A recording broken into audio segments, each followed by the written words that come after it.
Hey guys, I'm Dwarf, and today I'm back with more Total War Warhammer 2 online action. We're here with the Supreme Patriarch, Balthasar Gelt, going to be taking on the proud Dawi, so let's go ahead and get to the army compositions. We've got Gelt on a steed here with just Final Transmutation and his two magic recharge abilities, of course Arcane Conduit, and his item, the Staff of Volans, giving him a pretty sizable magic regeneration bonus to get preferably 2 Overcast Final Transmutations. That's really what you're going for with Gelt here. And then because of the map here, I've kind of deployed my forces into 2 functional groups. So over here we have a Hellblaster Volley Gun, 2 units of Swordsman, Handgunner, 1 unit of Free Company, and a unit of Reichsguard. We've got an Amber Wizard without any spells up on the Griffin here, just for a mobile, armor-piercing, terror-causing monster. It doesn't have the best combat stats, but a decent charge bonus, and the armor-piercing and terror can definitely come in handy. Gelt, of course. We've also got a Witch Hunter supporting the functional group on this side. We've got Handgunners, Free Company Militia, 2 units of Swordsmen, and the Zintler's Reichsguard, supporting another Hellblaster Volley Gun, which has already opened up shots and is starting to take some chunks out of these Longbeards here, which consists the main line of my opponent's force. He's got 1, 2, 3, 4 units of Longbeards with the Warriors of Dragonfire Pass in the center, 4 units of Slayers, looks like no Dragonback Slayers, and a Rune Lord. Let's go ahead and take a look at the Rune Lord's kit here. He's got Rune of Hearth and Hone to give that immune to psychology, Master Rune of Oath and Steel, Rune of Wrath and Ruin, and Master Rune of Negation. He's also got a pretty heavy Dawi Air Force. We've got 2 gyrocopters with brimstone guns and 2 gyro bombers. So you don't get to see these guys too often. Let's go ahead and check out how they do in this battle. And yeah, because my opponent's deployed all over on this side, this battery is currently out of range, but my opponent gamely flies his gyrocopters over here. Of course, all these forces are hidden in the woods, so all he can see is this cannon here. I thought he was maybe going to try and go after my Amber Wizard, so I'm flying over to the safety to try and lay a bit of an ambush here. Meanwhile, these Hellblaster Volley Guns being pushed into an anti-air roll here against the gyrocopters, and they will be pretty effective. They're not going to score a hit with every volley, but that nice almost like a trap shot when you're shooting at ducks, for those of you who are duck hunters or other bird hunters, or just trap shooters in general. Trap shooting is also a very fun sport, of course. But yeah, you can see the Handgunners and Free Company also opening up shots, doing their work. The Empire Anti-Air Squad doing its work. Already seen off 1 Gyro Bomber. The other Gyro Bomber is going to come in and try and drop some bombs here. But honestly, for my opponent, what he should have done is, as soon as he spied these forces in the woods, just get the heck out of there with your bombers, because these handgunners will punish them in a big hurry. We had this battery of Hellblasters shooting at the gyro bombers for a moment, and now we've turned our attention to some of the Dawi infantry as they are advancing and are definitely a pressing threat here. So yeah, doing some nice shots, kind of clipping the edges of both units there. We're going to throw down an Overcast Final Transmutation on that Rune Lord, of course. Since he didn't bring his Anvil, he's not going to get that bonus magic resistance. And yeah, already with the loss of that Dawi Air Force, you can see it's swung the balance of power pretty heavily in my favor. Gyro Bombers and Gyrocopters are good in certain situations. We'll talk about that more in just a minute. Meanwhile, Dawi Infantry advancing across the line here. It is still going to be tough to crack these Longbeards, even though I'm ahead on the balance of power, of course. The Dawi are a proud people, and Empire State Troop Swordsmen really can't hang around with these mid-tier Dawi Infantry. Whereas the Dragonfire Pass, of course, with their anti-infantry bonus, will just make quick work of these swordsmen for a dwarf, of course. We're going to be using these Zintler's Reichsguard to just collapse on the Longbeards and try and tie things up. The cannon crew got attacked, so I just dropped a cannon and actually retreated them back through my own lines to safety. Free Company here are going to stand their ground and get charged by Slayers. They had unleashed a couple of volleys there. Didn't probably do a whole lot. Actually didn't take down any unit models, but did do some HP damage. That being said, fighting these chaff tier infantry and melee is really not the best engagement for Slayers. Likewise, the Slayers over here being dispatched to try and pursue and occupy this this other force here that's now coming on the flank. That being said, I have a superior numbers here, so I can form a concave and start to fire in from the side here. And these Slayers, of course, they do have missile block chance. Even though they don't have a shield, they can bat projectiles out of the air, at least small arms fire. For those of you who have not watched, of course, my How to Read Stats video, you will know what all of this means. But yeah, these Slayers coming in here, they are going to be temporarily tied down by the swordsman, but my opponent very aggressively continuing to issue attack orders onto my handgunners and Free Company. Meanwhile, over here, these handgunners have kind of made a fighting retreat this way, where we've tied them down with the Witch Hunter and the Amber Wizard. These Reichsguard also pulling back away as this area is starting to collapse a little bit.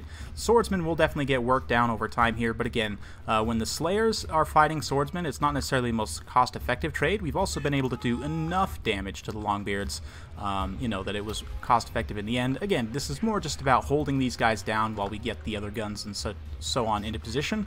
Fortunately, I did kind of blunder forward with my artillery a little bit and get into these Slayers, but we do have the Swordsmen on station, so again, even though they might temporarily get into these Free Company and handgunners and maybe rout them off, the Swordsmen will continuously be getting attacks in their back as they run away, so it's not subject to melee defense, so they're essentially getting free damage, and of course, because Slayers don't have any armor, they won't have any mitigation against those hits. Meanwhile, Longbeard's pushing through here.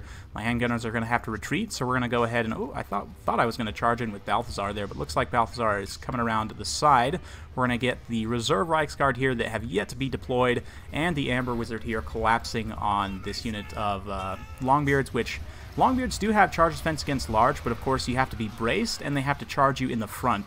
So in a situation like this where the unit is running and I also charge it from the side, it's not going to get that bracing bonus, that charge defense against large that, again, I talked about in my How to Read Stats video, shameless plug. Yeah. We're going to negate that that charge defense there. Meanwhile, Witch Hunter just running around, kiting pretty effectively. We've been able to see off the Rune Lord with a couple of overcast final transmutations and some accusations. But oh, looks like another final transmutation going there on these Slayers. That being said, though, the Witch Hunter is in pretty severe danger, but the balance of power is just tipped so that the only units remaining on the field are Slayers. Army losses has kicked in, and we just wiped out one unit of Slayers here. This other unit of Slayers fighting in this little valley here, facing some withering fire from these handgunners, probably doing a little bit of friendly damage, but it's worth it to take these Slayers down, as they will fight to the bitter end. And yeah, the Witch Hunter definitely finding that out the hard way as he gets routed off the side here by these Slayers. And yeah, we'll just kind of grab some cinematics of these angry dwarfs trying to avenge the Great Grudging. And oh man, I don't know if that does it, but that definitely helps. That Witch Hunter paid the ultimate price there for his infliction of grudges upon the Dawi. But yeah, these Slayers here are going to make their last stand. Few Slayers fighting swordsmen and so on. And yeah, although they are good against large units, just this overwhelming amount of force, and especially because impact damage, I believe, and I don't have any hard evidence to back this up, is very much reliant on armor. My opponent at that point chooses to admit defeat, and wow, what a cinematic moment. Those Reichsguard lances out, just charging in with the Amber Wizard, holding them in place. Very, very fun stuff. So yeah, for my opponent, gyrocopters and gyrobombers are a rough time against the Empire because they can bring armor-piercing missiles. Any faction that can bring armor-piercing missiles, you're not really going to want to take gyrocopters or gyrobombers against them. Gyrobombers in general are not super cost-effective. The bombs are nice, but their gun really doesn't do a whole lot. Gyrocopters, on the other hand, can be good in the right situation against certain factions, but in general, if they have armor-piercing missiles, you want to avoid bringing them because they'll just get shot out of the sky. Against factions that don't have armor-piercing missiles but do have a lot of flying units, particularly if they have fast flying units, can also be dangerous as well, but it can also be useful. Those matchups, it's you know, a bit of a toss-up whether you want to take them or not, like the vampires, for example. You can take gyrocopters there. They can be useful, but bats, vargeis, you know, things like that are obviously a risk. Even somebody like the Red Duke on the Hellsteed is pretty fast. He can also buff himself with Dance Macabre to become even faster. And so your gyrocopter is going to be at risk in that way, but if you have the micro and you can also kind of set up with tactics, lines of fire to cover them so that if they are getting attacked in melee, they can fly through those lines of fire and you can screen out with, you know, either artillery or thunderers, quarrelers, whatever. But in a situation like this, against the Empire, they're definitely one of the factions I would recommend against taking gyrocopters. Yeah, overall for my build, the handgunners did pretty well for themselves. One of them didn't really get used a whole lot, but the other one got some really nice work done on the Longbeards that came in on that flank, and of course all of them did help contribute to the downfall of the Dawi Air Force there, as did the Hellblaster volley guns. Balthasar himself racking up 55 kills with his magic, only 17 on the Witch Hunter, but he was useful kind of kiting around and shooting and doing the accusation stuff. Amber Wizard, again, he's only, if you strip him of all spells and abilities and just take him on the Griffin, I think it's 1150, so it's a pretty cheap mobile terror option, not the best combat stats, but you can also give him like a Power Stone or something if you want even that much more Winds of Magic. You pop that while Balthasar's got his 2 buffs active, and you can really start to get a lot of magic, especially in a late game situation where you might need it. I haven't done testing, but it may be possible to actually get a 3rd final transmutation if you do bring the Power Stone on this guy. But in general, that nice cheap terror armor-piercing mobile option is pretty decent, even if he doesn't have the best combat stats. The fact that he's a flying unit, has a decent charge bonus, means that on the charge at least he'll do okay damage. Yeah, State Troop Swordsmen actually held up surprisingly well there, considering they're fighting Longbeards and Slayers in many cases. Swordsmen, you know, a lot of people like to talk bad about Empire Infantry, but I think that the lower tier Empire Infantry, Spearmen and Swordsmen, are really actually pretty cost effective in the right situation. You have to use them appropriately, and they are just chaff infantry, so a lot can take care of them. But in the right situation, they can be pretty cost effective. Same thing with Free Company, although they do suffer from the line of sight bug, which is a bit unfortunate. But yeah. Well played to my opponent. Just a few more words on the dwarves there. So if you're worried about getting cheesed by Balthasar like that, I mean, you can say cheese. Final Transmutation is, if it's not worthwhile, then Gelt's not really worthwhile, so it's a tricky thing to balance. But for the dwarves in particular, there are some things you could do to help mitigate that. So, I mean, my opponent did bring a Rune Lord, but you want to put him on his anvil, and this doesn't come by standard, so you want to go ahead and make sure you select the Locus of Power. It's going to give you a map-wide additional 15% magic resistance. I believe, let's see, on the anvil he actually gets a bonus, so regularly he has the base 25% that all dwarfs do. If you put him on the anvil, he goes up to 40%, and then if you bring the Locus of Power, that'll put him up to a total of 55 once the buff's active. Obviously, active buffs don't show in the stat screen, and that's one of the things I failed to mention in my video. I may go back and make a comment about that, but it's one of the things that people often get confused by, because when you're in battle, active buffs will show on the stat card, whereas in the selection screen they won't. So things like Martial Prowess, Frenzy is another one, other things like that, they will show the effects in battle, but not on the selection screen. But yeah, this is one of those cases, but yeah, you can just add the abilities together if you see them. So the Locust Power, of course, 15% plus 40, 55, so it gives you that 55%, and then of course all your other units map-wide will be at 35, because dwarf units have base 25, so the Rune Lord on the anvil can definitely be a good counter to Balthasar. In terms of his runes, Forge Fire, if you're going to bring a lot of armor-piercing units, this can be useful if you're facing a heavy armor faction.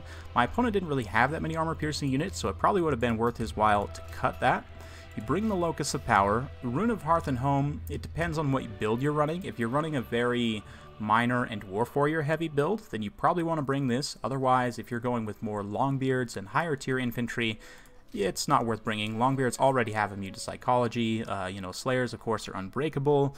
Ironbreakers are actually not immune to psychology baseline. Very interesting. I don't think Hammerers are either. But yeah, generally, if you're going with a Longbeard heavy build, you don't really need that per se. I would also recommend cutting Master Rune of Oath and Steel, just because the Dawi already generally have high armor, and if you watched my, again, shameless plug, How to Read Stat Card video, you would know that you start to get diminishing returns over 100 armor, and Dawi units typically have about 80 to 100 armor baseline anyway. Some have obviously much more, but typically people are going to be bringing armor-piercing units against you anyway, so yes, this does technically help, because all units do technically do some amount of non-AP damage. Even if they are quote-unquote AP unit, they still do some non-AP damage. But in general, it's really, for the amount of gold that you're paying for it, and it's extra micro that you have to do as well, it's another action that you have to perform, I really don't feel that the Rune of Oath and Steel on either the Rune Lord or the Rune Smith is really worth it. Maybe if it were like a little physical resistance buff, it would be more worthwhile, but armor, dwarfs already have a lot of armor, so you really don't get that good of value out of it. Master Rune of Wrath and Ruin is a must-have, of course, with the slow and direct damage, and Master Rune of Negation is proper damage resistance, 44% too, which is quite a bit. It does have a pretty long cooldown, but the Rune of Negation for the Rune Lord and the Rune Smith, definitely good choices. Of course, all the runes that are similar between these two both apply to, you know, everything I've said applies to both. So Forge Fire you can cut with the Rune Smith, same thing with Rune of Oath and Steel, and then these two are the ones you want to keep most of the time. Sometimes if I'm really trying to cheap out, I might cut Rune of Negation, but it's a pretty useful one to have. But yeah, those are my thoughts on the runes that the Rune Smith and the Rune Lord can bring. I already talked a bit about the gyrocopters, but a few more points here. Regular gyrocopters do pretty nice splash damage, good against low armor infantry, especially a faction like the Skaven, can be very effective. And, excuse me, the Brimstone guns do fire and armor piercing, so any faction that has regenerating units, or if they have a lot of armored units, they will do good against those. It says anti-large in their tooltip, although they don't have a true anti-large bonus on their missiles, which is something important to note. That's why some of these traits can be sometimes a little bit misleading, but yeah, fun stuff. Hope you guys enjoyed watching. If you do like this kind of content, be sure to like, subscribe, hit that bell notification button. I try and upload a video every single day. I haven't been great about it recently because I've been super busy with some different things, but yeah, we're going to keep it coming with more Total War Warhammer 2 content, and yeah, stay tuned for more. We'll see you next time.